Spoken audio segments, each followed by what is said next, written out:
Hello and welcome to the market update here for Tuesday, May the 9th. If you have any questions during the week, any questions I don't get to here in the live class, or any questions you have if you're doing the recording, make sure you send those to jerry@traderspro.com and I'll be happy to answer those for you. Well, basically the last 2 days we've just been not going anywhere. Had the Fed meeting last week, and then immediately all the attention, the jobs report on Friday, and then now all the attention is on the CPI report, which comes out tomorrow, and then the PPI report comes out, I think, on Thursday. But it's frustrating because, again, it's the market getting a news event and then immediately focusing on the next news event, and it's the reason why we're in this kind of sluggish, choppy condition, because one report is viewed as being, more optimistic for traders. Another report is then viewed as being more pessimistic, and you got a lot of conflicting signals that are out there, and I'd like to say I know when this is going to end, but this is unprecedented. I've never seen the market chop like this for this long, and again, if you don't believe me, let me just show you here real quick, just to put it in perspective. When I say unprecedented, you look at a long-term chart here. Let's go to a monthly chart, and let's use the SPX. I got a lot of lines drawn on the SPY right here, and go back. Here's going all the way back to the 80s, basically. And you can see, usually you're trending up or you're trending down, and that's what I'd like to see. That's what I can trade. And then we've had this really long upturn, and this sharp, there's COVID right there where it dropped down. But look at this mess right here. Look at in the last 30 years or so, we haven't seen it move this sideways for this long, this choppy for this long. And while I'm here on this context, it really does look like the rally up from the beginning of the year. This is looking like this is wave A, wave B, and then we're going to get a wave C, probably down into this area right down in here. It's just a matter of when does that happen? And could we still chop around, for another month or two? This is a monthly chart we're looking at right now, and the answer is, yeah, it's possible.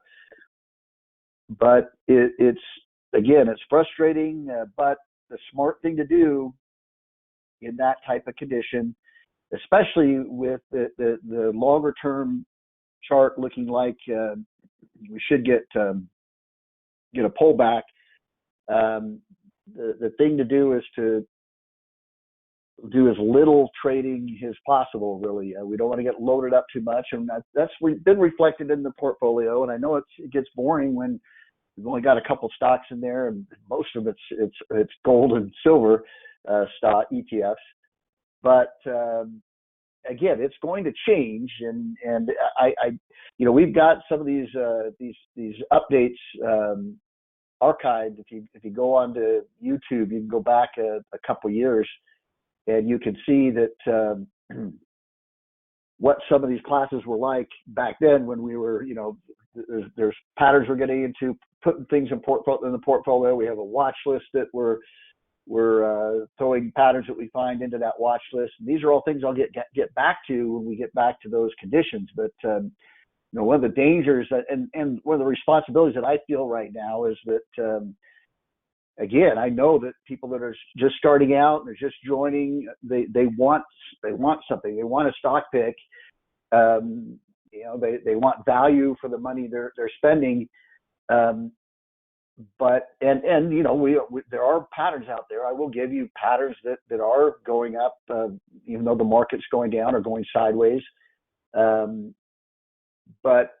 And again, I'm not saying you can't trade anything, but you really want to slow things down. It's kind of like, your kids want candy for dinner. Well, of course they want candy for dinner, but that's not what's good for them. And that's not what's going to be helpful to not only them, but yourself when you're trying to put them down to bed at night. But so what we're doing is just slowing things down a little bit, and it'll change. And like I said, it's unprecedented how long we've been in this kind of sideways state, and here we are on just the daily chart right here, and you can see again just since the beginning of the year, we haven't gone anywhere. We've just been in this range, and again we're 5 months. We're in the month number 5 of the new year. We're almost halfway through the new year, and we're not going anywhere. So again, eventually that's going to change, and what we want to focus on here in just a second when I get back, we'll get back to this is to kind of see what the near-term pattern looks like, so, but before we do that, as far as the direction alerts, again, we're still flashing this bull market, but I said, as I showed you with that long-term chart, and I did this last week with the VIX. Remember, I went back and I showed you all of those major pullbacks had a VIX that spiked above 40, and we haven't seen that with all this correction that we've had this whole last year and a half. We haven't seen that panic sell-off yet. So I'm not trusting this signal just yet. I think it's maybe setting up for maybe turning lower again real quick, moving back in that bear market territory. But there again, maybe it never does, and this is different. And you always have to realize that a lower probability outcome could end up taking place. And again, that's another reason why I'm slowing things down and not doing as much. Is that if we do keep grinding higher, and I miss getting in at the October lows, and I'm getting in near the end of the year with the market already up, so be it. I don't mind when it really starts looking more bullish and it looks like it's less likely to have that downturn. Yeah, I'll be ready to jump in. I'm not married to that analysis that I can't change or adapt to what the reality is, what is happening. And that's the essence of being a trend trader is, you just want to get the trend right. You don't care about being right or predicting or forecasting correctly, or you just want to make sure that when you are wrong, you recognize it as early as you can, you shift to the other side. And so we'll see how that kind of plays out. The other indicators, we're kind of right in the middle. Momentum's right in the hold area right there. Breadth is still in kind of the trending area, and then sentiment is still extreme. We flip over to, again, all this is showing us that we're not extreme, we're not overbought or oversold in the market, which means it could go strongly in either direction. So these don't help us right now in determining where that next direction will be. When it does take off in a direction, then these will become more important to see when we're getting stretched in that direction. Do we break out to the upside and start getting overbought, where momentum starts to get in this extreme reversal risk range and breadth, and we already know sentiments there. That's when these indicators are helpful. So again, if you've been doing this for a while, you know exactly how to use these, and sometimes they're telling us something significant. Right now, they're not telling us anything as far as what we need to do until this market breaks in the direction. Then we'll start to see what those are telling us and when they start to get stretched and extreme. Same with the buy-sell ratios. We've come closer together here. Sells are still outpacing the buys, but not by much. Where they've kind of flattened out here. But this is also not showing any sort of extreme range. This is when you're getting into the extreme range. When the sells were outpacing the buys, that was extreme. What happened? They started to come closer together. The market started to rally, and the buys were catching up. Sells were coming down. Buys were catching up.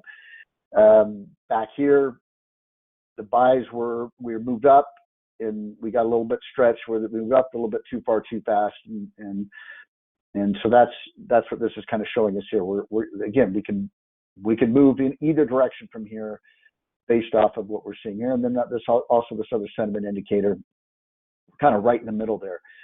All right, so let's go right into look at the chart again after we looked at kind of the longer term context here. And this is what's been just frustrating is you've got these areas, these support resistance areas that you expect to show you something significant. Something significant is happening. And we were focusing on this previous high right here. This is an area that the market has reacted to a few times. Again, we talked about going back into this area here as well. We broke below it on that day right there. That was April the 26th. And then just last week, that's last Thursday, we broke below it again. Now, usually, usually when this can happen all the time where you get kind of a false breakout. In this case, a breakdown, broke down below support, but it came right back the next day. And then what happened up here is that it kind of barely broke out above resistance, and then came right back down the next day. So we're not getting the normal follow through. And then here was when it came back down here and it broke below this a second time. I'm like, okay, usually the first time you have a false breakout, okay, that happens. It happens, from time to time, not always, but it'll happen. But when it comes back again the second time, usually you're assuming that at that point the probability is increasing now. In this case, that we were going to drop off of that. Now you could say, yeah, but the jobs report came out and that looked bullish, and so the market reacted to that, and that was the trigger. That triggered. It either triggered what was probably more likely happening on Monday is it triggered short covering. You're not familiar with how short selling works, how you make money when stocks go down. What you do is you borrow the shares from your broker, you sell them first, and then you hope the stock goes down where you can buy them back at a lower price and you get to keep the difference. And so when you're worried about things going up instead of down, that means you're losing money and you're going to have to buy back at a loss. And so the bottom line is when you're short selling, you're buying to close. You got to buy to close. And so when you get these markets that are looking bearish or they're looking like they're going down, and suddenly they pop up in a big way, usually that pop is based off of the short sellers covering, because it's very scary to be on the wrong side of a short position. It's not the opposite of buying a stock. You can buy a stock for $50. It could go to $1. Well, especially if you have those bank stocks right now, those regional bank stocks, you can see they could go to $1, and your broker doesn't care. You can hang on to those shares as long as you want and hope they go back up again. But when you're short the stock, you borrow the shares. You've got to get them back to your broker. They are not going to let you have that trade go against you in a big way. It's going to cost you money. And so there's a little bit of additional emotion when you're wrong on a short position. You're going to panic buy is what's going to take place to get out of that short position. And that's what can cause these big spikes. Now, almost every drop that happens, the first buying that usually takes place is usually short covering. So to say that to dismiss a rally as just a short covering rally is not, you got to be careful doing that, because every rally starts as a short covering rally. And then what you do is you look to see, do real buyers come in? After those shorts are out, are real buyers coming in? The real buyers are expecting the stock to go up even higher.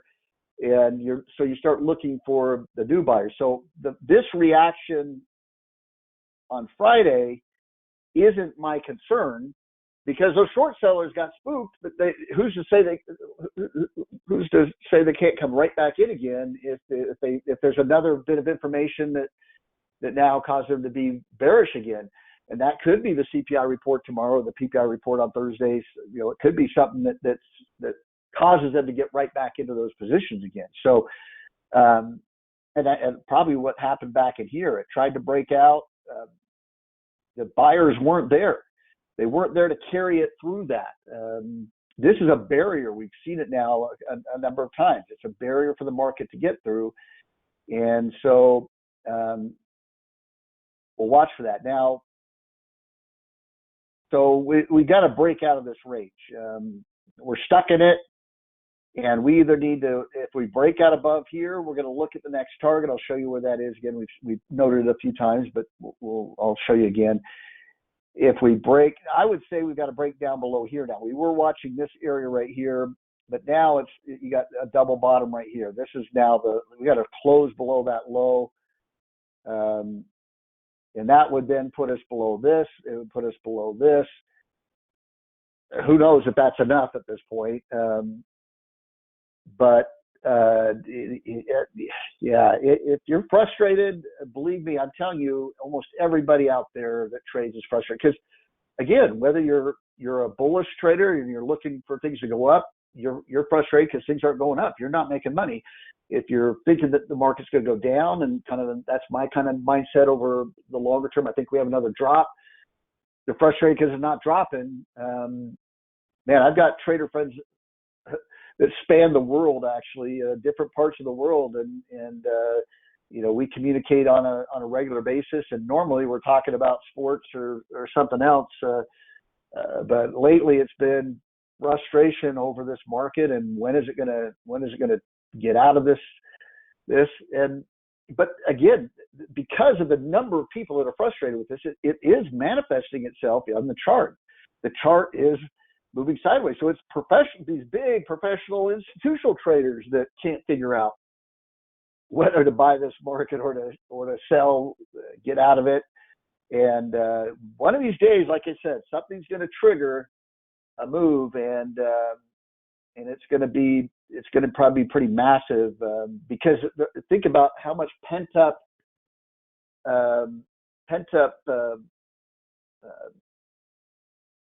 anticipation is going on right now. People want to do something, and so I could see you could see even a rally taking place where I think it would be short-lived, but you can see where it pops sharply for 3 or 4 days or something, and then people think that's it. It's now breaking the upside. But there's a big move coming. You don't see this type of choppiness and sideways move without seeing a pretty big reaction. And at this point, I don't care. I don't care if it does want to break out and run to a new all-time high, so be it. It's just, all that means though is that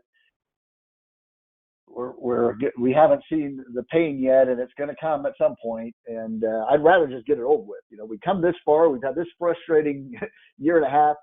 Let's just get it over with, sell off, and then because I tell you, a sharp sell-off, especially if it created that panic, man, it would lead to a really nice uptrend, and maybe not at first because people would be scared to buy, but when it did start to get going, it would really be a really nice bull market with the way this market has behaved the last year and a half. So now that's my wish list. That doesn't market never seems to do what I want it to do, but that would be Christmas Day for me if it could, especially if I could make some money on the drop as well, make some money on the drop, and then be ready to ride the bull market back up again. All right, so that's the range we're looking at. We could know by Thursday. Like I said, by Thursday we'll have both the reports, CPI and PPI. So we'll probably have a better idea of whether we're breaking out of this range. But the problem could be is maybe the market likes the CPI report. It goes right up to here, and then it doesn't like the PPI report. We're right back in the middle again, and then it starts focusing on whatever's coming up next. The Fed minutes will be coming up in a couple more weeks, and so, well, actually, after the CPI report, PPI report, there's really nothing. I'm trying to think of what else there would be for the rest of the month. like I said, the Fed, what happens is the Fed meets every 6 weeks, and then every 3 weeks in between. So in between is when the Fed minutes are released. So that would be the 24th of May. So you're still getting towards the end of May would be when the next catalyst might be.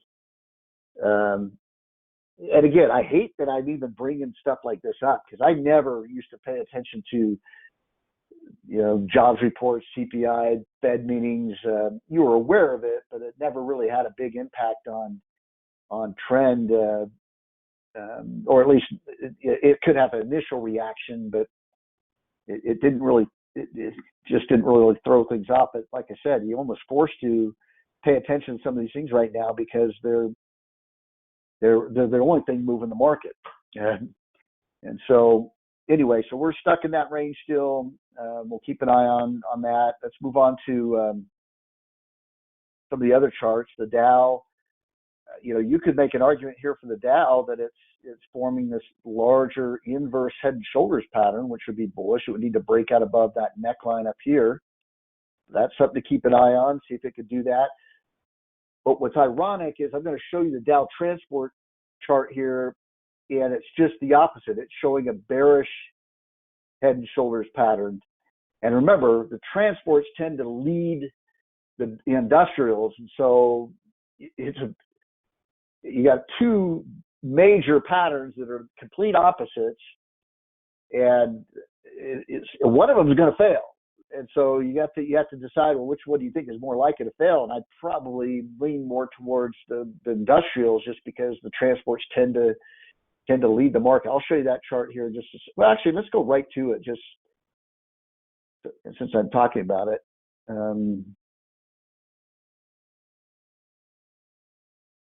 So here's the Dow transports right here, and you can see you've got this. And you can even throw that these as major shoulders too. You back out. Let's back out to a 1-year chart. You can see this a little bit better. So you can call these the massive head, massive shoulders here. Here's your neckline. So either we're going to break out above on the industrials, or we're going to break down below here on the transports. And again, the transports tend to be the leading indicator. Now, that could the transports rally up still a little bit further, get up closer to this high? Usually your left and right shoulders will end about the same area. There's still room where this could run, where maybe the Dow breaks above the neckline of its inverse head and shoulders pattern, and it sucks people in, and then this thing drops. So there's a lot of stuff that could happen in the near term, and this is what's making this analysis crazy. If it feels like I'm having these long updates, and at the end of the update, it feels like, okay, so you're saying we could either go up or we could go down. That's the madness that is my world right now, with spending hours each day analyzing charts and then coming to the conclusion that, hey, we can either go up or go down. I have no confidence in which direction, at least in the near term, that'll be. And I've never had to deal with that before. I've had periods, very short periods, a week or two, where it's like, I can't figure out the market this week. Let's just wait. It'll break one way or the other. We'll know, and we'll jump in that direction. But this is getting ridiculous, where it's like, man, I wish I would have just taken a sabbatical the last year and just traveled the world and got out of the market completely. If I would have known it was going to be like this, I probably would have done it and avoided the madness, and probably just would have been a nice reset for my life to take that time off. But can't do it now. I wouldn't do it now, because we're right at the moment where something big is probably going to happen. All right, the Qs, they are trying to break out as well. You've got we did kind of break out above here, and again, this is going back to why I was turning bearish last week. We tried to break out, and we came right back below the breakout area. This was Thursday. Now, again, you could say, well, that still could just have been a pullback within the move, and we're seeing that now as it's kind of gone right back up again. But as you start to see this fail to break out right here and roll over, the other charts were breaking below support levels, yeah, it's reasonable to assume that we were gonna drop from there. Right back up though, and again, not gone anywhere the last few days because it's obvious the market's waiting for those reports to come out. But this is definitely looking a lot more bullish than the other charts. And it's also telling you that means that a lot of the money that's been going in the market recently has been going into the big cap tech, and we've seen that. Obviously, the Apple and Microsoft and some of those stocks have done pretty well. Now we could also draw this trend line here. Watch this little trend line right here. And if we break back below that trend line, and that the other, it'd have to coincide with the other indexes breaking below that support level we noticed. Now, let me go back to the SPY chart because I want to show you, okay, well, what if we do break out? I've done this before, but I always have new people that come in. The next target area that we'd be looking at,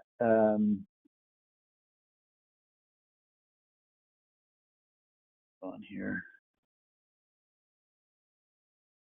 The next target area we'd be looking at would be right here.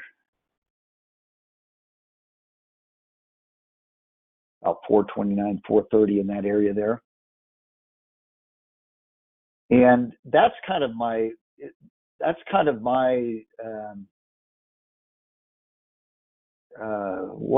a major level for me, because if we start to break out above that, now you've retraced this move down, you've retraced it to a point where you got to start looking at the possibility that maybe we aren't going to get a big sell-off. Maybe this is just going to start grinding its way higher. Although what I would want to see is an impulsive move. This has all been kind of corrective. It would need to start taking off sharply and then break out above this area in just a real sharp move for me to start really shifting that longer term bias to be more bullish at that point. Now I've mentioned this before. I could also see a possibility. So many people are focused on, and you can see going back here, this is why where we're at right now is so significant. You've got support through here. You got resistance through here. You've got a little bit of resistance here. This is down a little bit further here, but a little bit of resistance in this area or zone. This is where this lines up with this one we were looking at right here. We broke below that area. But what I could see also happening is everyone's focused on this area where we're at right now, and you can see why we're having trouble getting above it. It's significant. Everyone can also see that this is the next level. Everyone's already started talking about it. If we break out, you can hear hundreds of pundits out there saying, well, 430 or somewhere in that area. But I can also see where we break out. Looks like we're heading there. Everyone thinks we're heading there, and then that's where it starts to reverse. The market will tend to hurt the most people as possible. It will tend to fool the most people as possible, and that's why I always worry when I start seeing things and then I hear everybody else talking about them. I just have a natural tendency to be a contrarian at that point. Say, ugh, I don't want everybody to agree with me, because that usually means the opposite's going to happen when there's too much, the crowd gets too far to one side. And that's hard to do over time, is to fight that. We have a natural tendency to want people to agree with us. I mean, you look at the political environment right now. You throw out your political ideas, you want people to agree with you, and you don't want people to disagree with you. And so there's that. That's human nature. We want that confirmation, and you have to fight that in the market, because when it's crazy, because you want a little bit of agreement, because early in the trend you need to be with the crowd early in the trend. But when all the crowd jumps on, it's when everyone's in agreement, everyone is confident. That's when you want to start doing the opposite, or at least looking at the opposite. Now that's something I can't quantify. I can't tell you exactly when that is, although you could use things like the VIX indicator to point out when some of these extremes are there. When you get down below 20, it's a big level of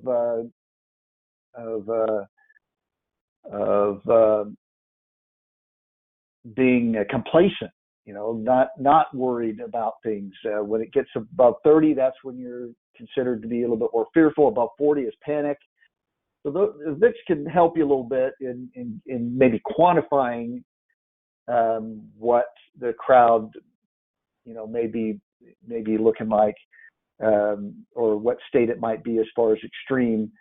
But usually what happens just over time, you start going through some of these cycles and seeing this happen. I've done it in sports, whenever the Super Bowl, whenever everybody picks. I remember a few years ago, when the Patriots were undefeated, they were playing the New York Giants, who barely got into the playoffs, and that was a monster team the Patriots had, and everyone picked them. Everybody picked them. Nobody, well, unless you were a Giants fan, nobody picked the Giants. And what happened? The Giants won.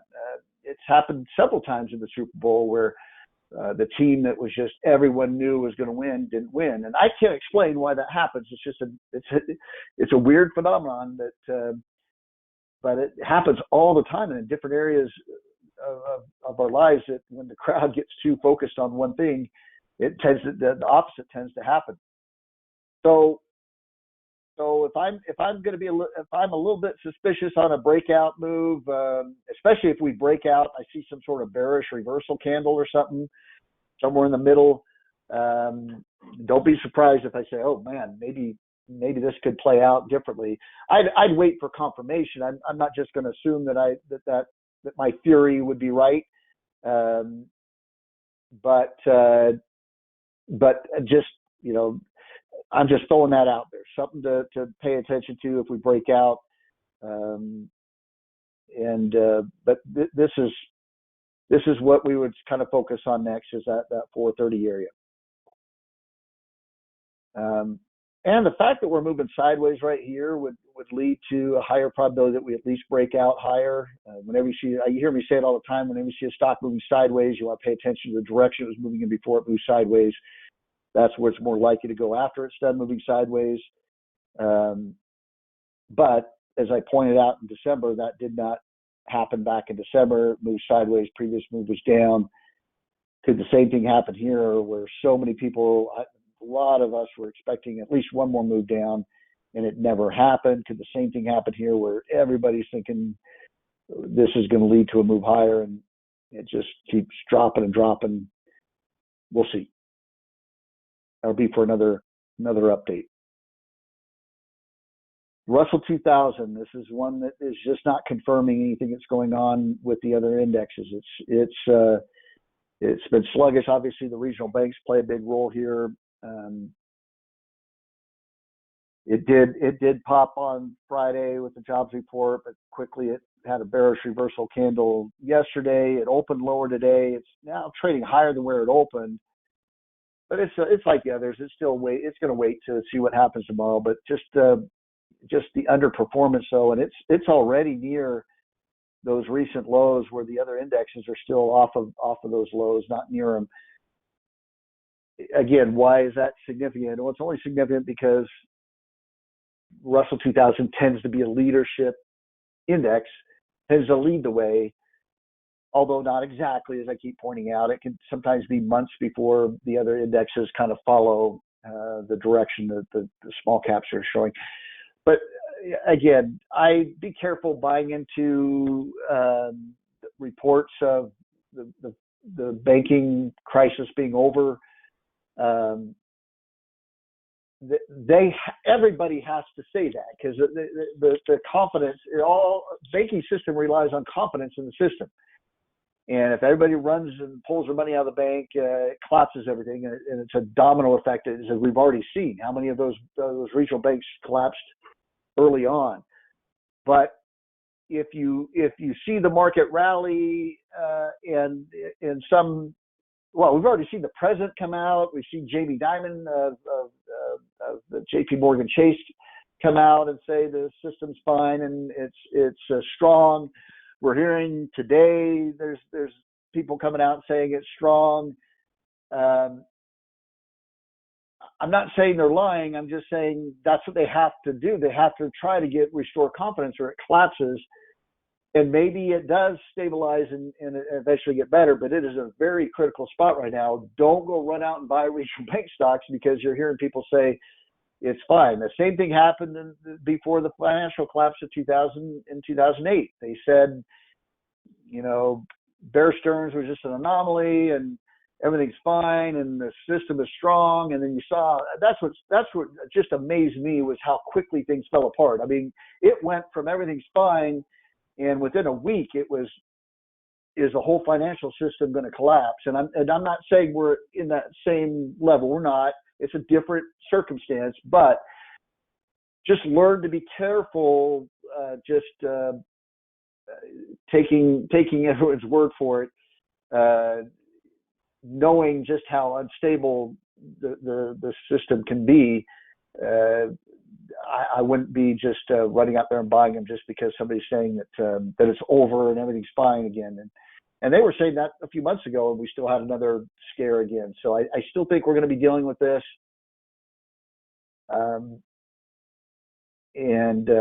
So just be aware of that. All right, bond market. Now, we were looking at this area right here. Same thing has kind of happened with bonds. It's stuck in this zone or range here. We broke below it here and then went right back up, and now we're back below it again. But we're not dropping. We're sideways right here. Again, the bond market's waiting for CPI tomorrow as well. That's why I think we're not seeing anything. But if we move significantly lower, I would assume then that we're going to be working our way back down towards these lows down here. If we move higher off of it, we're still stuck in our range. We're still looking at our same range, and so we'll see how the bond market reacts to that. And we'll know before the market opens. It comes out about an hour before the market opens, so we'll know pretty quickly. Gold, pulled back a little bit, but it's rebounding. The chart still looks bullish.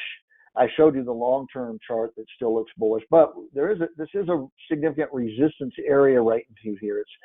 So it's going to have some trouble breaking out above this.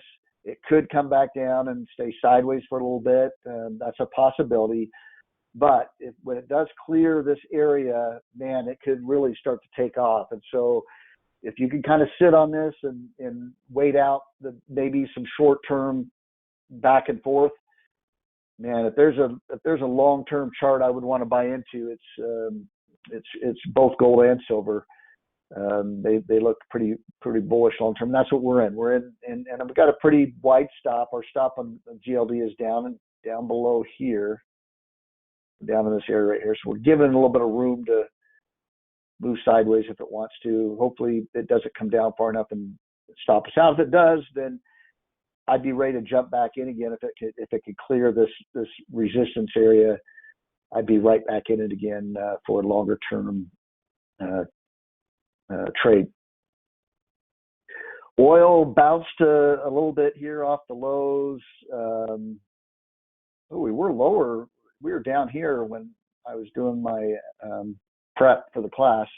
We've rebounded pretty strongly right here. There is a little bit of support that we're trying to get above. We got above it yesterday. We're trying to hold this area today. We'll see if oil can rebound. There's a lot of oil stocks that they've had pretty bullish charts, but this dip right here kind of pulled a lot of them back. But overall, they still look bullish. There's a lot of them that still look pretty bullish. So now that could change again if there's more concern. The reason for the drop was the concern of recession. We're getting more recession signs.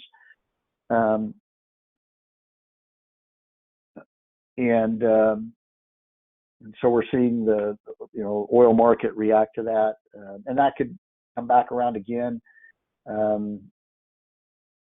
Especially if inflation doesn't look like it's under control, then it means the Fed's either going to hold rates where they're at for longer, or they're going to raise more, and that would definitely be more likely to lead to recession. So that's, you can see the oil market reacting to that. But if the opposite happens and it looks like inflation's coming down, it could mean that maybe the Fed definitely won't hike anymore. And I still can't see them cutting. Well, there's no situation where I see them cutting before the end of the year, unless inflation's come down, and then we have we get really strong. We're in a recession. We get really strong recession. Unemployment really spikes up. Then I could see a possibility that maybe the Fed steps in. But even then, I talked about this. They can't drop rates too soon, because the market will take off and the economy will take off again, and we'll be back to inflation problems. So I'm just glad I'm not a Fed chairman or on the Fed board at all, because that's a tough tightrope process they're trying to walk right now, and a lot of pressure on them. Because you think of all the people you're going to tick off if when the economy gets bad, everyone gets angry, and they put a face to their anger, and you got to, and even if what he's doing is good for the long term, get inflation under control, even if it means a tough recession, to be that target for so many people is probably not a fun place to be in. And which is why, again, human nature comes into play with this stuff. There's a lot of pressure on then the Fed chairman to start dropping rates before he should, and then prolong this when inflation comes right back again. And it's you have to be a pretty strong individual to withstand those pressures out there. The dollar's just been moving sideways, but we do have a little bit of a range to kind of keep an eye on here. You've got a couple of moves up here. You got this little support area down here. Now the dollar is up today, but it's trading lower than where it opened. But again, we're kind of in the middle of this range, and we've been moving sideways. So I wouldn't look too much into. It's not showing any direction up or down. It's just sideways right now. I think if it could break above here, it will look more bullish for the dollar. Obviously, if it breaks below here, we're probably moving down to these lows pretty quickly.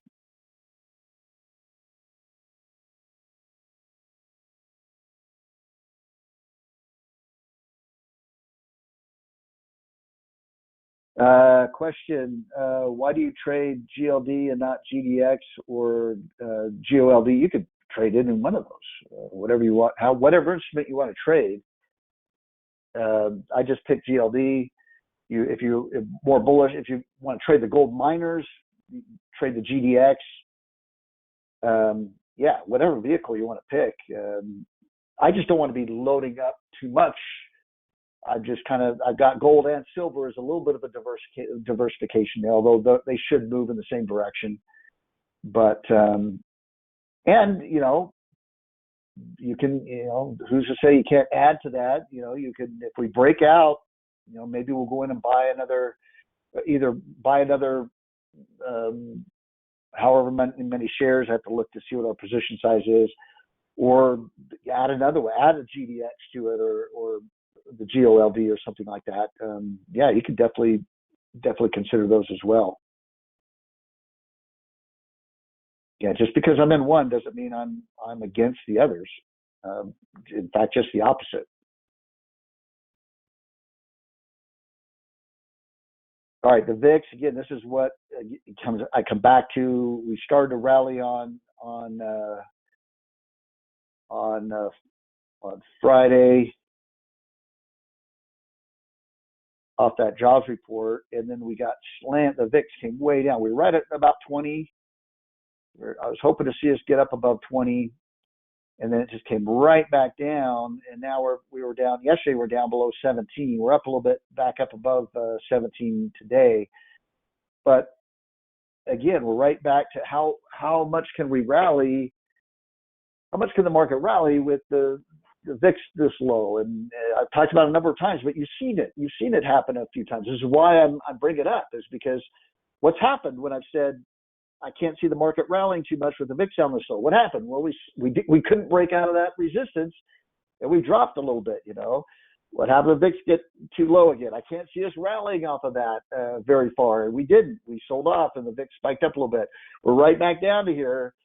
I can't see the VIX or the market rallying significantly with the VIX this low, and so that's another headwind to the bullish argument, and it's one of the reasons why it's really hard. Even though some of the charts look like we could break out right here, and probably should break out right here. This is one of those things that doesn't mean that this is not the make or break for my decision, but it's definitely something that I'd be afraid that it'd be a false move. I'm buying into a false breakout, and that's what happened before we flip over to the SPY right here. That's what happened right here is, we had that, there's that bearish reversal right there. I think the other one that we were looking at was right in here. It couldn't break out. There was a bearish reversal candle right there. And what happened? It pulled back. Here's a bearish reversal candle. It pulled back.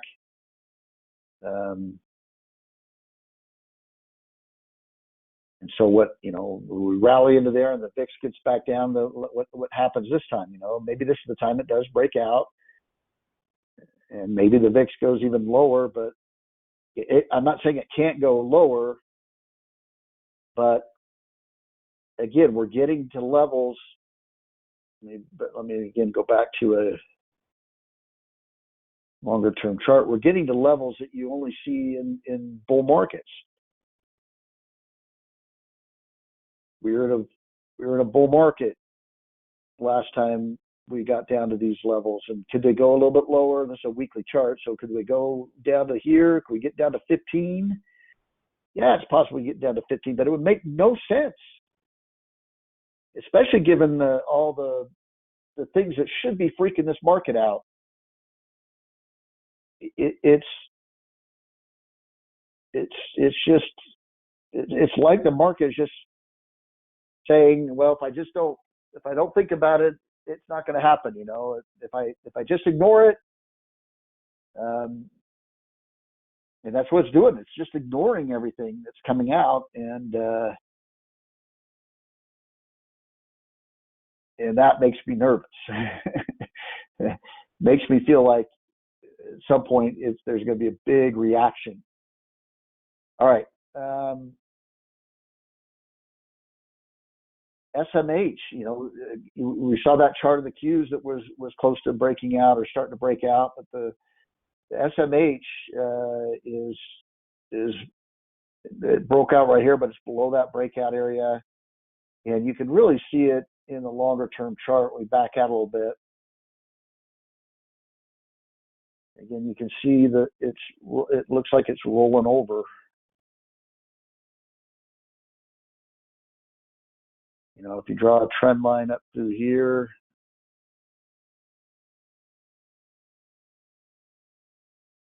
didn't quite get to it, but we broke through that trend line, came back up to retest it, see if that leads to a drop. But these are supposed to be leading the way. These are supposed to be stronger than the NASDAQ 100. Now, there are some individual chip stocks that look okay. You look at NVIDIA is probably the strongest of the group, but this is one you could keep an eye on then, because if NVIDIA breaks down, and you can see it's starting to slow down a little bit. Here it broke out, came back below the breakout area. Here it's gone a little bit higher, but it's got a bearish inside day today. If this starts to break down and it drops below this low right here, and this is the strongest of arguably the strongest of the chip stocks, that's not a good sign for the NASDAQ 100, because I would assume that, again, these relationships aren't exact. They don't happen immediately, but you wouldn't want to. If I saw that, I wouldn't want to be getting too aggressive with big cap tech um, in my portfolio. I might even tighten up stops and hey, if you're going to keep going higher, great. But I'd start taking profits off the table and tightening up stops if I start to see that divergence starting to happen. So I showed you that on the transportation stocks in the Dow as well. The Dow transports have this big bearish head and shoulders pattern, and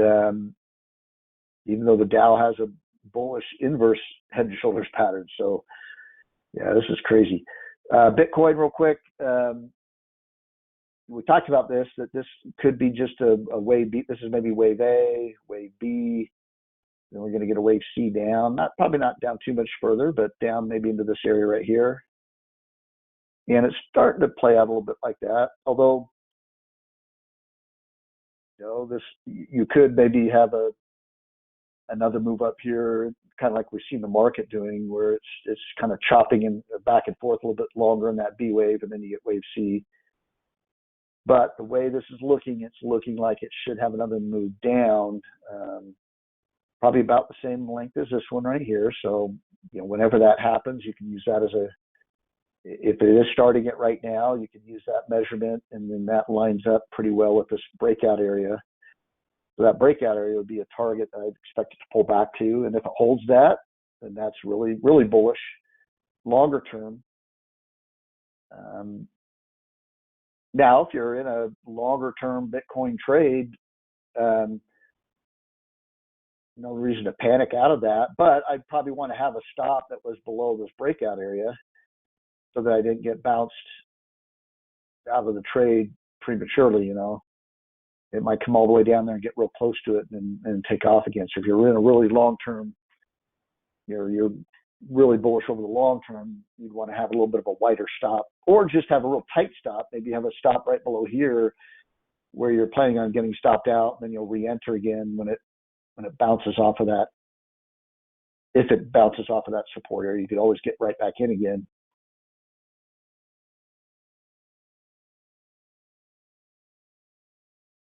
All right. As far as there are a few stocks that are pretty nice. It's just, again, I wouldn't do anything today, maybe Thursday, and that sets up for our stock specific class on Thursday. But under the new buy list, there's a few that I liked. I like this first one right here, TERN. Again, you could wait for a breakout. It's kind of, it's got this broke out, and it's kind of come back to the breakout area here. It can break out again. It's a nice little long-term uptrend. See if it continues to do that. And again, it's amazing. A lot of these stocks, I talked about it for a few weeks now. There's a lot of the biotech medical stocks that are taking off, and these can be a little bit riskier and a little bit more of a roller coaster ride on these. But that is definitely a sector that's moving right now. Another one I like is this ROIV, again, another biotech, 98 strength rank. And again, you probably can see what I like is that bowl-shaped move. And more importantly, it just today broke out of that resistance area here. Now you've got higher lows and higher highs. It should run up to this next high right here. And then if it breaks out of that, you've got your cup pattern. Now the problem is it could run up to here and then form the handle. So it could be moving sideways for, a few weeks or months or a couple months or something like that. That's a possibility. But if you're taking a much longer term approach, and if you think it could do that, and you want to do other trades, if you want to sit moving sideways for 2 months, it may not, but there's that possibility. Then you could just wait until it breaks out above the top of the bowl, and then it should go up about the distance to the top of the bowl to the bottom of the bowl. And so you could do other trades until you see this one break out and then jump into that one. So, anytime I see a possibility where like this, where it could run up into here and move sideways, just because that's what forms a lot of times, that cup with handle formation forms. I start to, especially since this move isn't very far, I start to ask myself, okay, do I want timing? Do I want to do it right now? Because I could probably do other trades while this thing is still consolidating up here. And then when it breaks out, jump into it. And that way I'm not just sitting on dead money until this breaks out. And it may not even break out. What would be really frustrating if you're sitting on dead money for a couple weeks or so, and then it goes down, has a bad earnings report or something, drops on you, and then not only did you waste your time, but then you lost your money too. So, or you lost money on it too. So, but that's whether you trade this or not, just learning to see that pattern.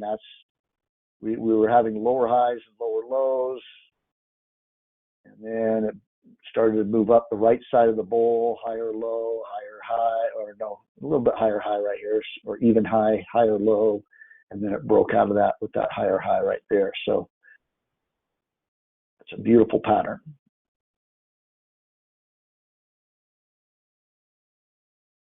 And that's the purpose of doing this too, this is where, although we're not doing a lot of trades, this is where the experience right now can be very valuable to you, because especially you're new to trading, you're learning how to recognize these patterns, and that repetition. Hopefully you're seeing it over and over again. And then when you go to the new buy list and you're going through it, they'll start to jump out at you. And you could probably go through this list before I have class. I usually do the new buy lists on Tuesdays. I try to go into the sectors on Thursdays, different sectors there. But prior to the Tuesday class, go through the new buy list, and you'll probably see the patterns I like. You'll probably know which ones I'll probably point out. Now, I do like to make sure they're above a 90 strength rank, so I don't like to dip below the 90 strength rank. But hopefully you can start to see these before I do, and you can challenge yourself. You can go and look before class, and then see if I am seeing the same thing you saw, and then that'll build your confidence in recognizing the patterns. And that's kind of the purpose of doing this too, is to train you. All right, couple more here. I like this KNSL 95 strength rank. This is a insurance company, which again, you could argue maybe that's not the best thing to be in, anything financially related, but it's a nice little uptrend here. It recently went to a higher high. There's your higher low, and it's pulled back right here, kind of an ABC, possible ABC pullback right there. A little bit of a bearish candle today, a little bit of a shooting star. So in the near term, it could come down a little bit. Let's see, let's back out a little bit further and look at a 1-year chart. Yeah, I mean, look at that. That's a nice, look how it's hugged that trend line all the way up. Now, there is a lot of resistance right here, but it did break above it here. Maybe wait and see if it can break back above it again. You got a little bit of a ascending triangle pattern. And if it can break out above here, you can take the base of the triangle right here and you can project that upward. Gives you a little bit of a rule of thumb on that one, but not a bad idea to wait for that confirmation. And then one more here on,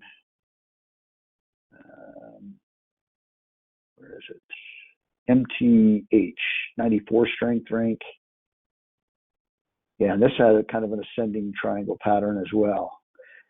I'd wait for the breakout, but you can see it kind of hugging that trend line. If it can break out above here, you can take the base of the triangle, project that upward.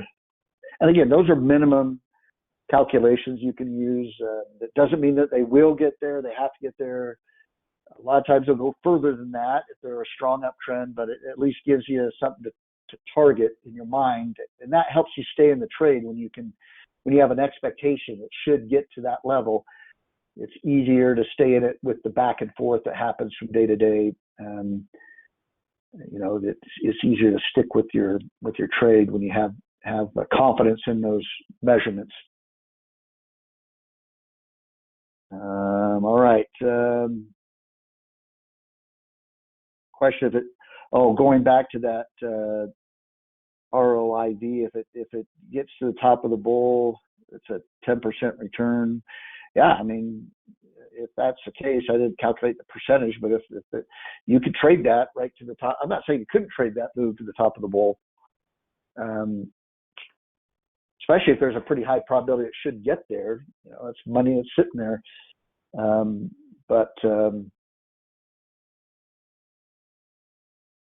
That was going back to this one, ROIV.